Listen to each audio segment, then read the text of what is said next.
Да, сейчас это будет все звучать, вся музыка будет звучать.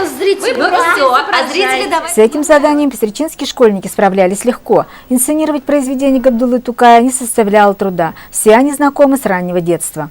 В каком произведении звучат слова «Пальцем больно, прищемил их год минувший»? Желающих поучаствовать в викторине, посвященной жизни и творчеству великого поэта, тоже было много. В день рождения Габдуллы Тукая в Центральной библиотеке каждый мог найти занятие по душе. В этот день здесь работали различные интерактивные площадки, рассчитанные на все возраста. Самой популярной, бесспорно, стала площадка «Серебряный микрофон». Здесь читали стихи Тукая. Минутларым минем бек сирак.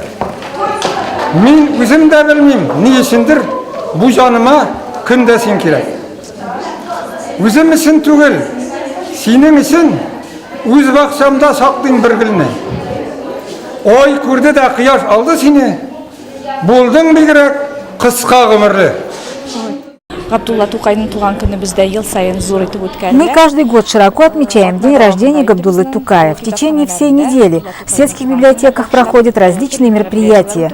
Вот и на нашей сцене дети читают стихи, плетаются сюда и концертные номера. С концертными номерами выступали сами участники мероприятия. Для некоторых это уже не первый конкурс. Мы приехали из Кулаева, и мы будем рассказывать «Бала блянку бәләк» и «Она дураса». Мы выступали уже в Казани, в ДК «Юность». Что-то получили? Какой результат у вас был? Ну, мы получили диплом участников.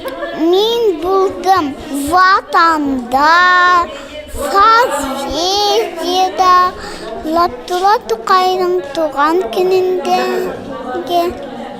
Бүләкләр бирделәр мисез? Диплом алдым. Мероприятие завершилось награждением самых активных участников и большим концертом. Бітмей тұрған ғұмырын қошқан сыман, сенің биік қысқа ғұмырға. Йырақлардан, езләп сұтмақлардан, келіп меңнәр хайкал қоршына, йыллар сойын артта бара тұрған сәлемнәрін